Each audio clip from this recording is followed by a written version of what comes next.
This week on the PowerPLAY Show, Dr. Dorrance Kennedy, author, social worker, and ordained minister, discusses his new book, Wisdom from My Father's Porch, and what he sees as the greatest need in our communities for our young Black men. That's next on the PowerPLAY Show. From the studios at Hull Bay Productions, this is the PowerPLAY. Welcome to the PowerPLAY Show. I'm your host, Tonya McGrath. Dr. Dorrance Kennedy is a native of New Orleans, Louisiana. He is a graduate of Hampton University. He received his Master of Social Work from Southern University, has a Master's of Theological Studies degree from Covenant Seminary, and a Doctorate of Education from Fayetteville State University. Dr. Kennedy is a licensed clinical social worker who was employed for several years as a public school social worker in Louisiana, Illinois, and Missouri. Currently, Dr. Kennedy is an assistant professor of social work at Fayetteville State University. He is also an ordained minister. And he is the founder and CEO of Empower Your Purpose, a personal development corporation dedicated to bringing communities together. Over the last 20 years, he has spoken to a wide variety of audiences, including schools, colleges, community organizations, churches, and now the PowerPLAY Show, where he's here to discuss his new book, Wisdom from My Father's Porch. Dr. Kennedy, welcome to the PowerPLAY. Thank you so much for having me. You know, I picked up this book and read it cover to cover in about 2 hours. And I say that because you know, it's a lot to be packed in to the 84 pages, but I think you did a brilliant job of really just kind of what I say, getting to the bullet points, getting to the messages and the topics that we need to get to. And I want to get into all of that. And if you haven't, you got to pick up his book right now. But first, just tell our audience a little bit more about yourself. We know about your accomplishments, but, you know, talk about, you know, your family, what you do for fun. Tell us a little bit about yourself. Well, thank you so much. So as you alluded to, once again, I'm a native of New Orleans. So I lived in the great Crescent City for 20 plus years and went to college in Virginia at Hampton. I did a year of law school at Texas Southern University in Houston. Decided that was not for me, came back and got into the field of social work in New Orleans. I married my college classmate from Hampton, so we just hit our 20-year wedding anniversary. I have 2 children. I have a daughter that's 17. I have a son that's 14. So for recreation, you know, I guess I'm a reader. I love to read, and I tell you, no matter what I'm doing, I can be sitting looking at TV. You know, I'm usually going to have some kind of book in my hand. I'm usually reading like 5 or 6 things at the same time. And I like sports. You know, I used to play basketball. I really was on the path to be a professional tennis player. It didn't work. It didn't work out that way. But when I was 9 years old, I was like a little tennis prodigy. I could have been maybe the next Arthur Ashe, but I didn't follow that path. So I like sports, I like music, all kind of music, gospel, R&B, jazz, hip hop, and all that kind of stuff. I like to travel. I haven't had a chance to do a lot of international travel, but I was blessed to go to Ghana on the west coast of Africa and Israel in the year 2017. So I would hope to do some more international travel in the future. And I've always been community oriented, activist oriented. So I want to continue to develop to be a voice for my community. I want to like touch upon your reading thing, because in your book you mentioned you built these 18 shelves in a garage where you have all your books, and you still don't have room for all your books. So my dad is an avid reader. He's kind of the same. He will read 3 or 4 books simultaneously, and you know, I think it's great, but for most of us, we don't have that kind of patience. You know, I can read one thing at a time, but you know, to juggle all those books, I think it takes a really special mind. Yeah, my wife has been very kind to me in that regard, because of course, when you get a certain number of books, it creates storage issues and all that kind of stuff. So I reluctantly got myself a storage space recently. So I'm going to have to make a decision at some point.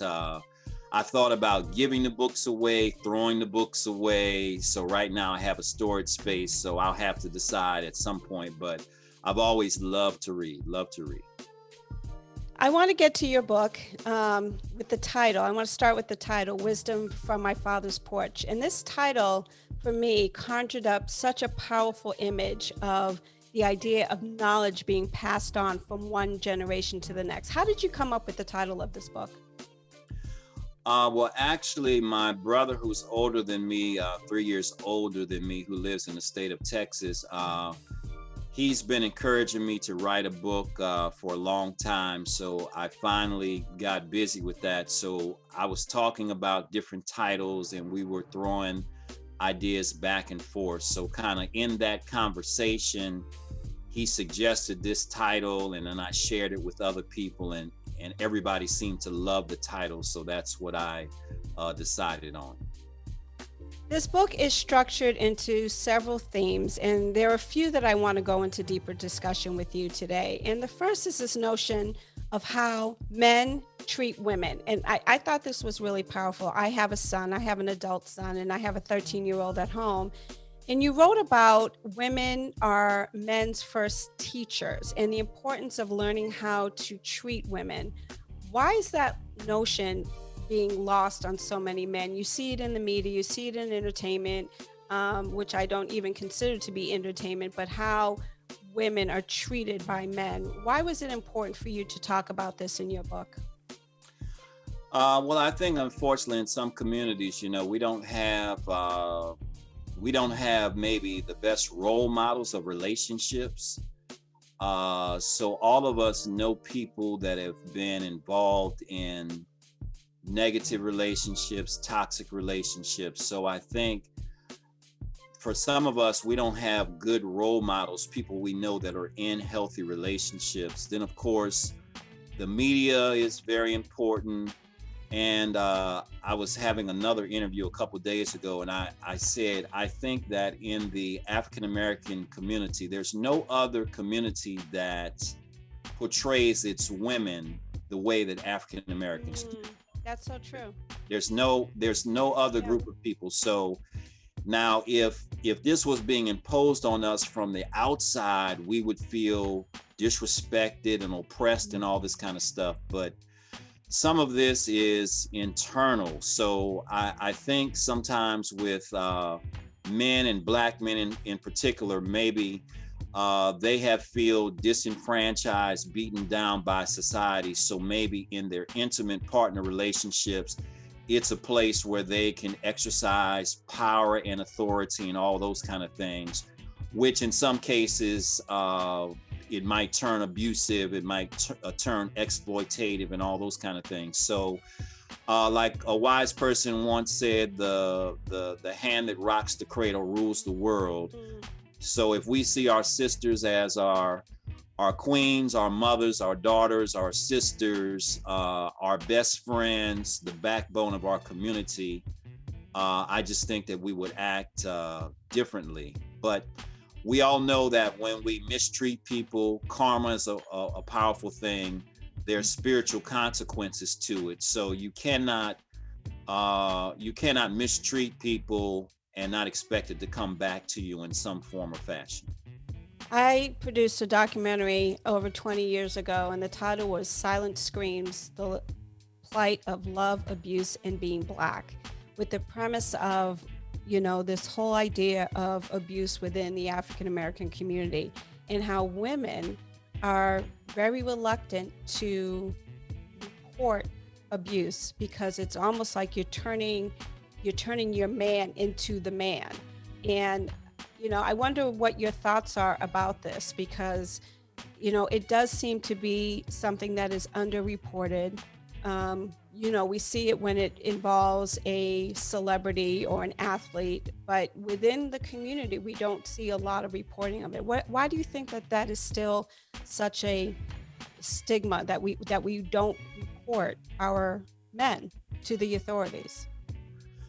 Well, I'm a social worker as well. So from my social work background, I think there's cases where African American women, Black women might be concerned if I call the police about this situation, I'm going to open up my partner to some police brutality or mistreatment. I'm going to get arrested myself.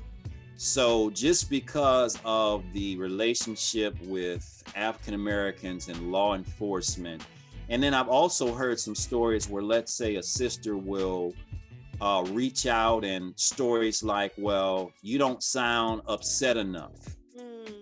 So the whole strong Black woman syndrome,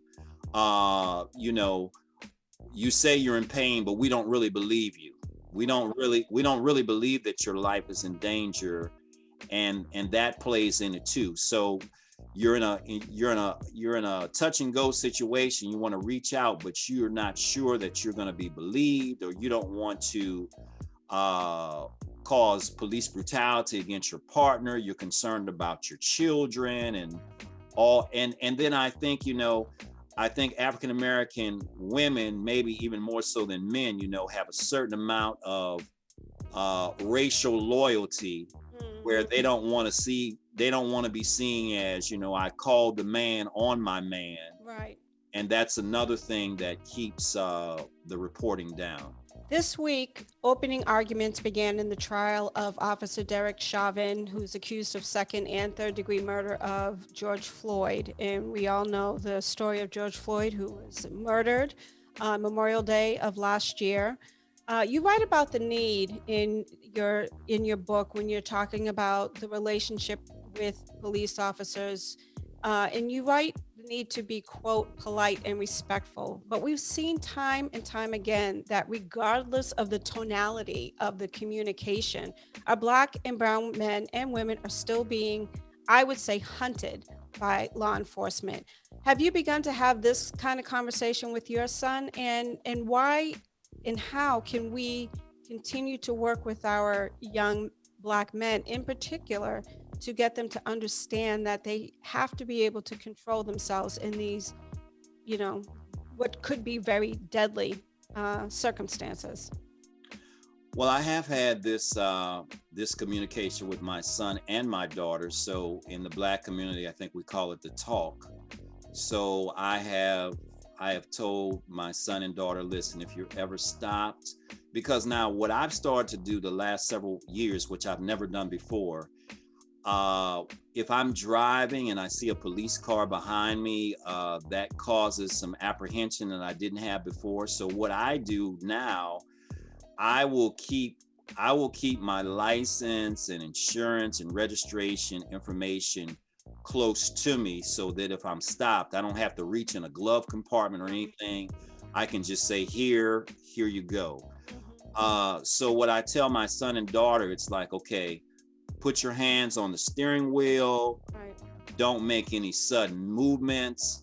I've also had some friends of mine, they take chances. You're a Black guy and you're driving around and your car insurance isn't expired.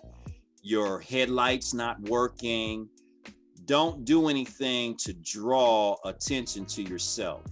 Now, you are correct. There's sometimes when we can try to do all the right things and it still ends up in a bad way, but we should try to be polite, respectful, make sure our registration, our brake tag is all together. But I think particularly with younger African Americans, they are very big on respect. Yeah. And when they feel that they're being disrespected, it's just something that they don't deal with well. Right. But what I try to tell them, it's like, look, I understand you're being disrespected, but let's try to make it home, and then we can fight this in another way. Because you have too much to live for. We've seen too many of these situations.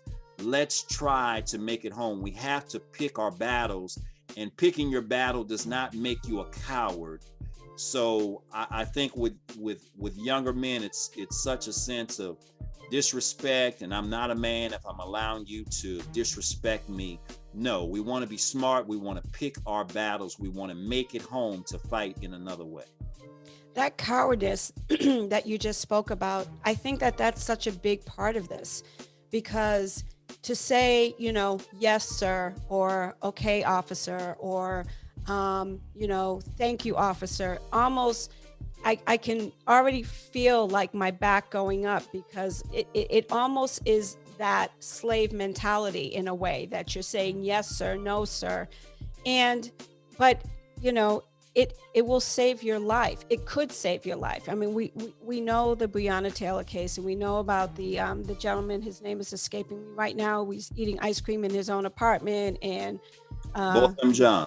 Yes. So, we know of those cases as well. But, talk a little bit about this, how to overcome this idea that, am I being soft? Am I being a coward if I try to control the communication with law enforcement, so that, as you said, I can get home and fight this another way?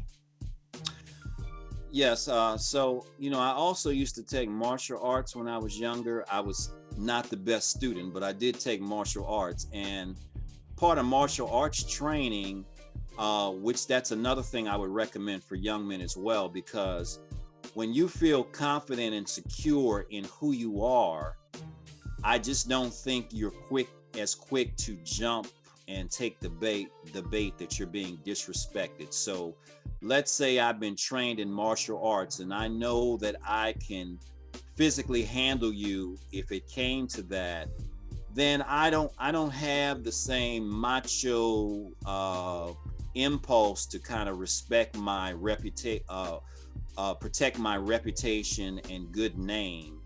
So once again, it's not about being hard and macho. It's about being smart and picking our battles, and to understand that it's bigger than us. It's bigger than us. So you said that you have a son that's 13. So let's say that your son in the future gets caught up in something. I hope that he would think about you, his mother, that he would think about his friends and other family members and all the people that know and love him and care about him. So if he reacts and puts himself in harm's way, it's not only himself, but all the other people that love him and know him that's going to be affected by the outcome of how this may turn out. You have a chapter on time, which is very informative and something we all should be working with our children on. But one thing that came to mind is how young men don't value time as a gift. I can't tell you how many conversations I've had with my son. I'm like, well, what do you want to do from a year from now? Oh, I don't know. Like there's like no planning for the future. It's more about just getting through the day. And I know that, we have some young Black men who are in tougher communities, and it's really just kind of surviving the day or the week. How do you get, or what advice can you give to us parents about getting young people to understand the value of time? Well, what I tell my children all the time, that time, I ask them, I said, what's the most valuable thing you have? And they start listing material possessions. I said, no, time is the most important thing. We all have 24 hours, but you cannot get it back. So I know when I was younger, it seemed like time crept by. It crept by, it moved so slowly. When I was in elementary, I wanted to be in junior high. When I was in junior high, I wanted to be high. Then I wanted to be in college. Then I wanted to be out of college. And I tell my children all the time, now I wish I could slow time down, right, and I can't. Right. And I give the example. I said, listen, let's talk about a year. So January, we got New Year's, and February's Valentine, Black History Month, and then March, it starts getting a little warmer, springtime, the summer. Okay, you're halfway through the year, over halfway.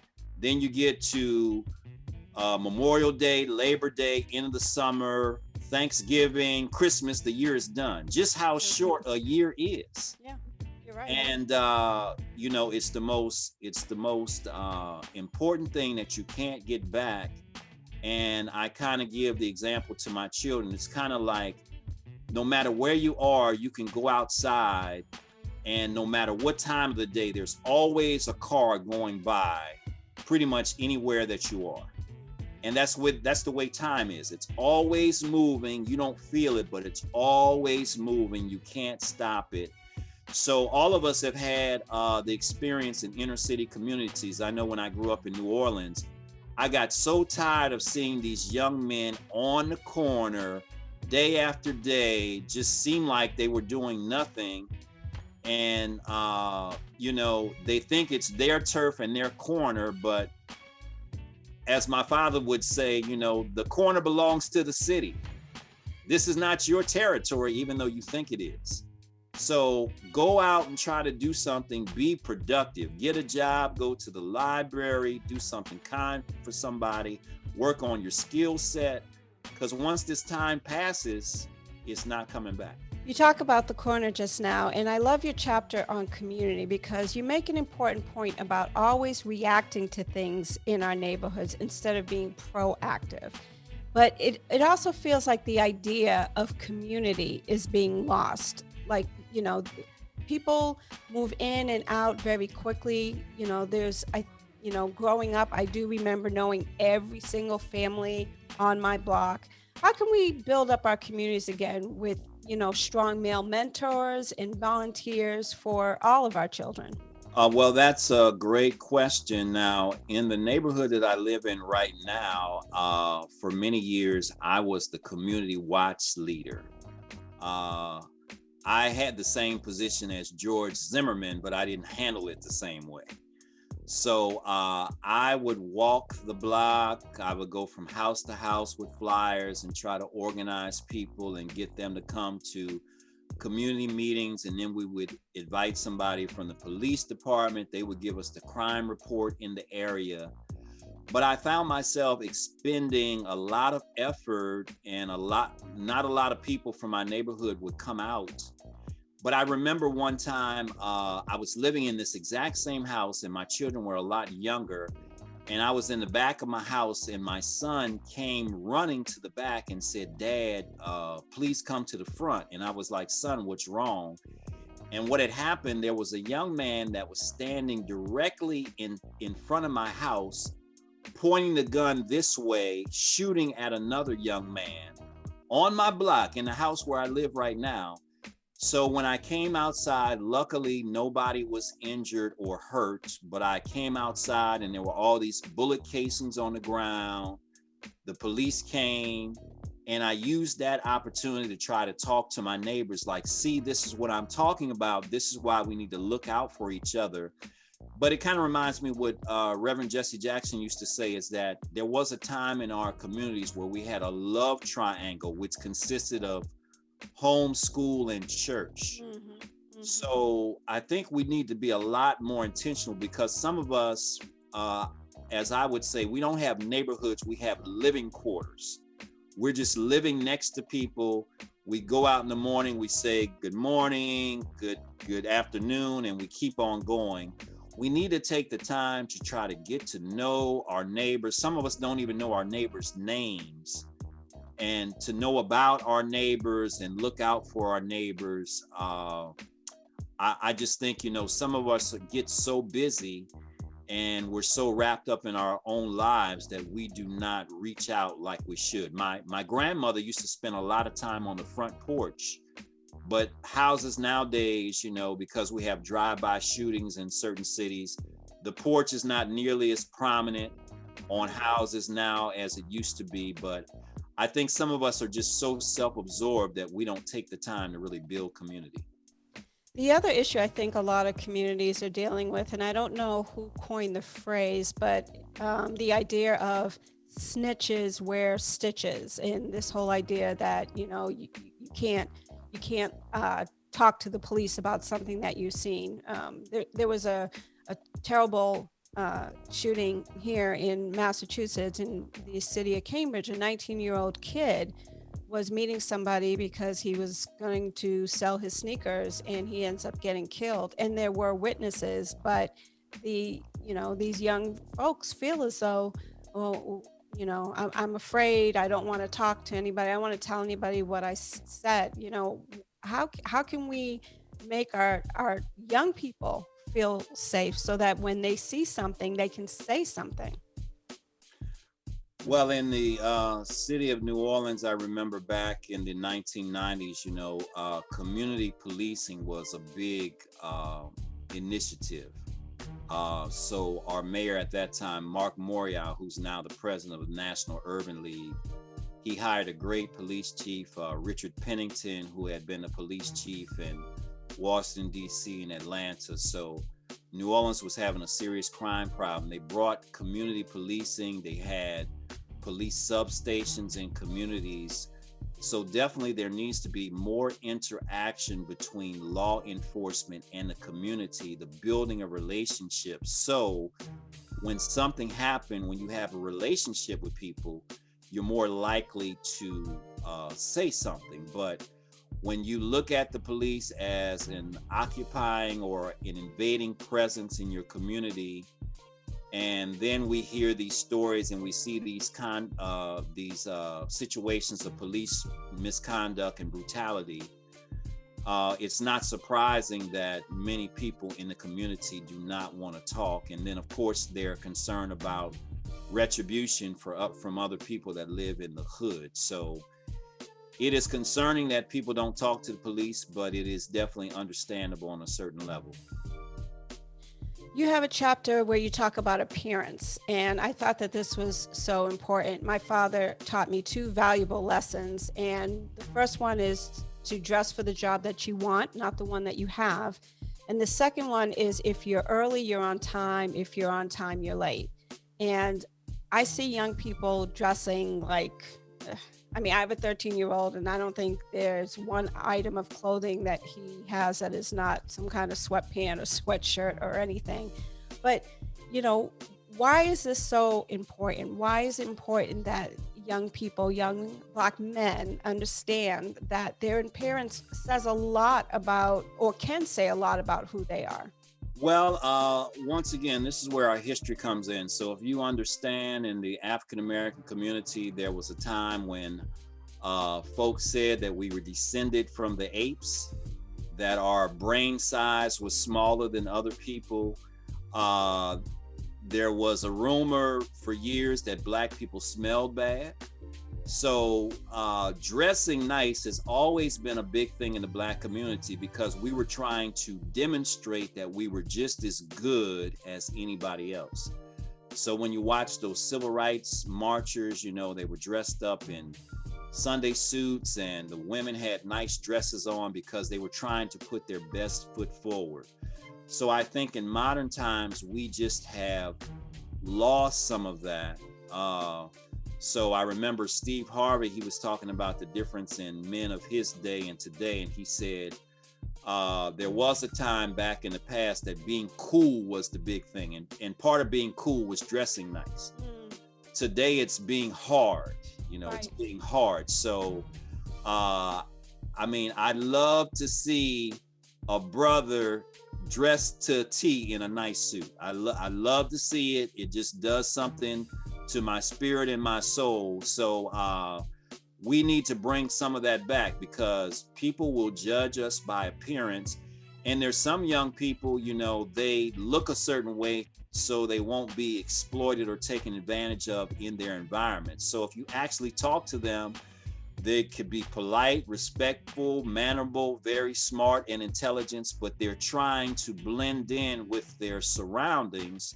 So I think that's an element to it as well. But part of our mentoring, we have to get our young men out of the neighborhood, show them what it is to have a nice suit and tie, bow tie, what it is to look nice, because some of them have not been exposed to it.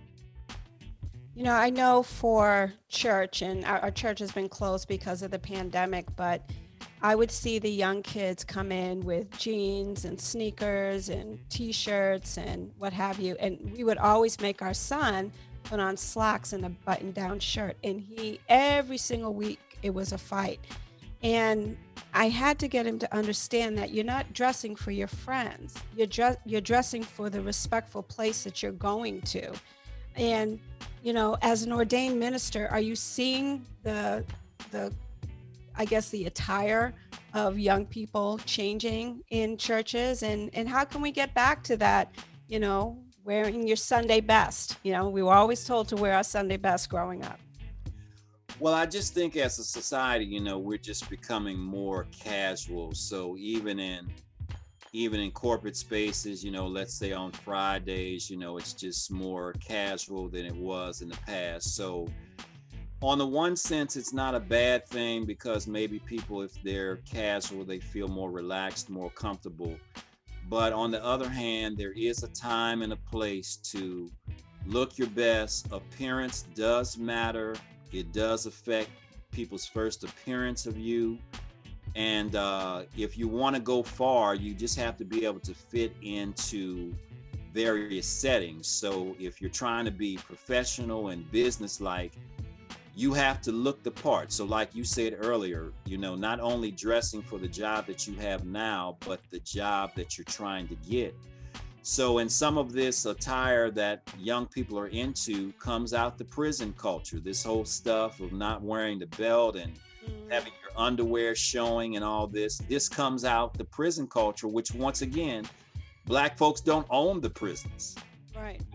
So you're adapting to something that is not yours. So just understand where all these things are coming from that you're doing. So another interesting thing, is just kind of like we see people with all these different various hairstyles now, and it's just a different appearance. So people are able to freely express how they want to look, but you don't want your appearance to restrict your upward mobility, So you might have yourself plastered with tattoos. It might look cool today, but when you're 50 years old, it's not going to look as cool. No. Right.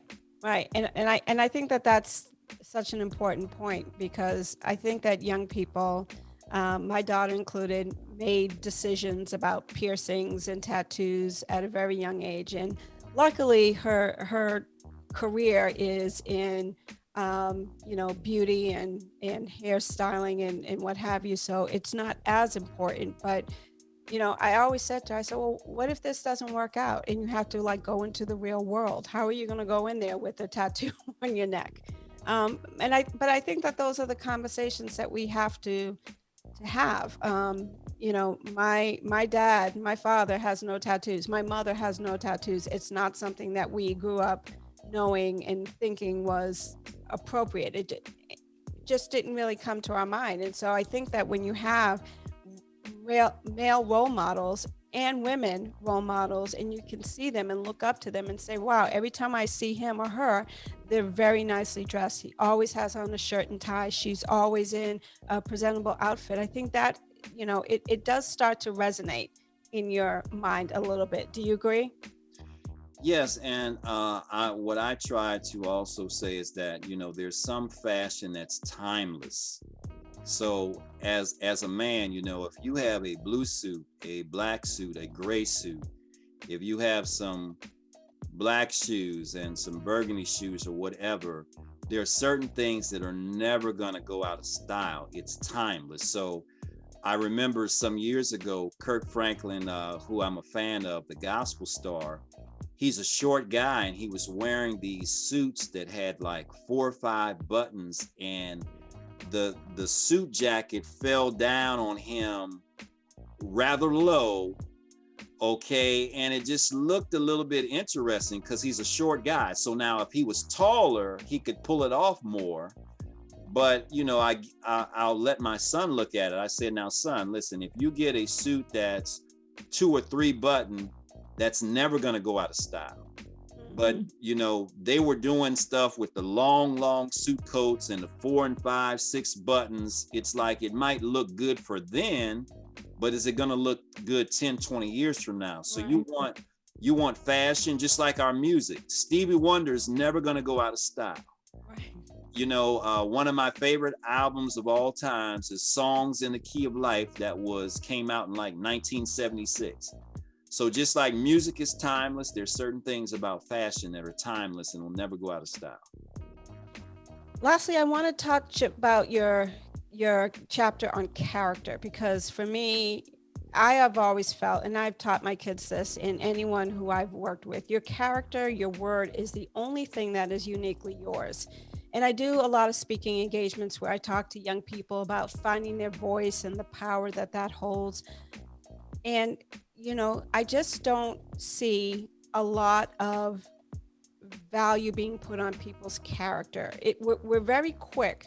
I call ourselves the cancel society. We're very quick at wanting someone to be fired, or wanting somebody to apologize, and wanting somebody to, lose their savings and everything. And some of the situations are, yes, it should happen. But how can we talk about, and you mentioned this too in your book, wanting other people to be punished, but wanting to have, some type of mercy on ourselves when we aren't doing well. So talk about a little bit about, the issue of character, and how we can stop being this like cancel culture and really start looking about how we can build up our characters.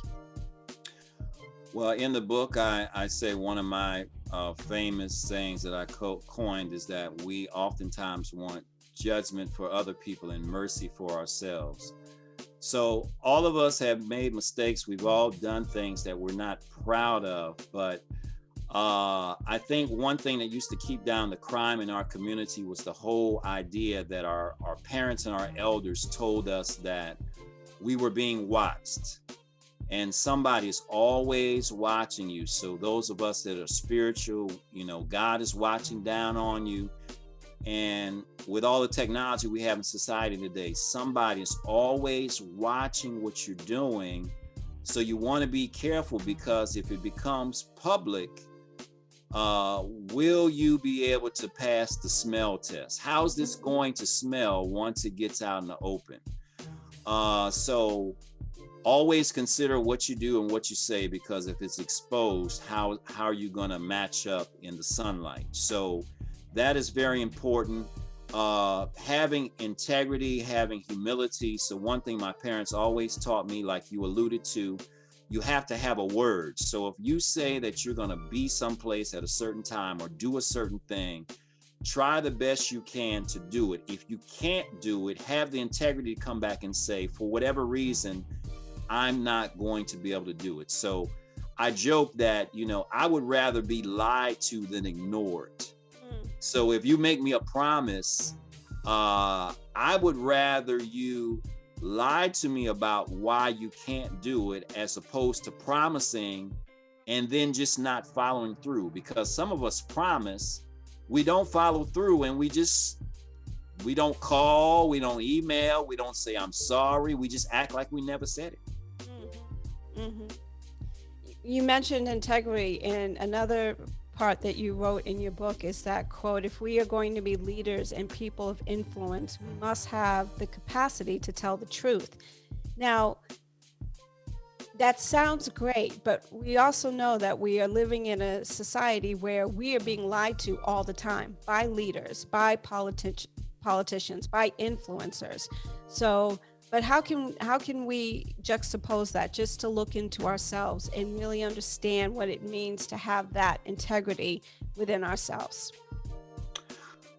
Well, I think if we have the habit of having regular meetings with ourselves, so if we spend, I think one of the highest signs of maturity is the ability to be self-critical. So if you can look yourself in the mirror and you can courageously analyze yourself, your strong points and your weaknesses, that information by itself should definitely influence and affect how you act with other people. Because, with all this corona and us being isolated, and depression is on the rise and all that kind of stuff, when you meet people, you have no idea what kind of stress the person that you're talking to is dealing with. Yeah. So another one of my big sayings is that we need to try to give other people the benefit of the doubt. We're so quick, today they call it cancel culture, but I call it we're quick to throw people away. And all of us have had a second chance. And as I've said before, we've had a second chance. So if people were rigid about their standards with us, none of us would be where we are right now. So just remember that you've gotten a second chance, that you're standing on the shoulders of somebody that came before you as well. Yeah, you mentioned Kirk Franklin earlier, and of course, we've all kind of heard this story that's been circulating in social media that, his son recorded a conversation that they were having, and Mr. Franklin was a little upset, and, it already kind of started, oh, okay, well, he's a fraud, he's this, without taking the entire situation into context. And I think anyone pushed to a limit can kind of flip a little bit. So I agree with you so much in terms of just, not throwing people away, but really understanding and giving people the benefit of the doubt, and not knowing, like, we have no idea what was going on that day with Kirk Franklin that made that happen. And so we do have to be a little bit more patient and open with people. We are human, we try to live ourselves and walk in God's kingdom the best way we can, but life happens, and I say that all the time. Life happens. Absolutely. And like they say, character is who you are when nobody's looking. So all of us have probably had a Kirk Franklin moment with our children. Maybe we didn't use the same words, but we got frustrated. Yeah. It's happened to all of us. It's happened to me, but of course he didn't think, because he said on the Tamron Hall interview with his wife, he said, "I never thought my son would record me and make it public." Right. So that's another thing to always keep in mind. Character is who you are when nobody's looking. But all of us, if we are under enough stress or pressure, are vulnerable to do things that are out of characteristic of who we are. The PowerPLAY Show typically ends with asking our guests 3 questions. First, why was it important for you to write this book? Well, that's a great question. Based on conversations I had with my father passed away from cancer in 2004. He was about 80 years old. So we were very close. We had a lot of conversations. Also, I've had a lot of brothers, Black men that I've known, friends, colleagues, and associates who have passed away recently. I'm a college professor as well. I had a student who graduated with his bachelor's degree in social work, and he had been accepted into the University of North Carolina at Chapel Hill to get his master's degree. And he was from Georgia. His mother got sick with corona, and he went back home to see her and got infected in the process and passed away at the age of 48. And so my student, there was another colleague that was 48 that had pancreatic cancer. There was another brother in St. Louis, 45, that was murdered in cold blood after a night out bowling with his wife. So I've just had some Black male colleagues that have passed away suddenly, murdered. And so not only with the combination of the men I know, but then the famous men, the Kobe Bryants and Chadwick Boseman and all these kind of situations. Then of course I have a son that's 14. And I just think with Black men, African-American men, sometimes we are going through stress and trials, and we're trying to handle it by ourselves, and we need to reach out more to each other for support. And that is why I wrote the book. Who are some of the men in your life that inspired and empowered you? My father, of course, that I just made reference to, who passed away at the age of 80. I have a brother who is 3 years older than myself. We've always been very close, and when I was younger, he was like my protector and my culture guide and things like that. My pastor in St. Louis who ordained me. I have a godfather right now who is, really treated me like a blood son, and he's having a struggle with Alzheimer's right now, and it's really kind of painful to watch, because when we get older and we don't have the energy that we used to have, pretty much all we have is our memories. And when you lose even that, it's kind of painful to watch. And men like that who have touched me and taken me under their arms and under their wings, that I definitely appreciate. My last question to you is, I want you to finish this sentence. I think the definition of a strong Black man is the ability to walk the tightrope between gentleness and courage, or gentleness and strength. I think men are often walking a tightrope between gentleness and strength. So in the male culture, if you're too gentle, you're perceived as being soft and weak, and you can get taken advantage of. But then also, if men come across as too strong, then people around us may say you're rough, you're rude, and all these other kind of stuff. So I think a lot of men are trying to walk that tightrope between gentleness and strength, and it's not always an easy balance. Dr. Dorrance Kennedy, author of the book, Wisdom from My Father's Porch. I could go on and on talking to you about stuff, but tell our audience where they can purchase a copy of your book. You can go to the website. It's called AfricanAmericanImages.com. The publisher is Dr. Jawanza Kunjufu. Has been publishing for 40 years. It's a Black-owned company, African American Images. You go to their website. They have an online store, and their number is 708-672-4909, extension 735 to reach customer service. And we will have all that information on our website at thepowerplayshow.com. Dr. Kennedy, thank you so much for being a guest today. Thank you so much. Such a powerful conversation with Dr. Kennedy.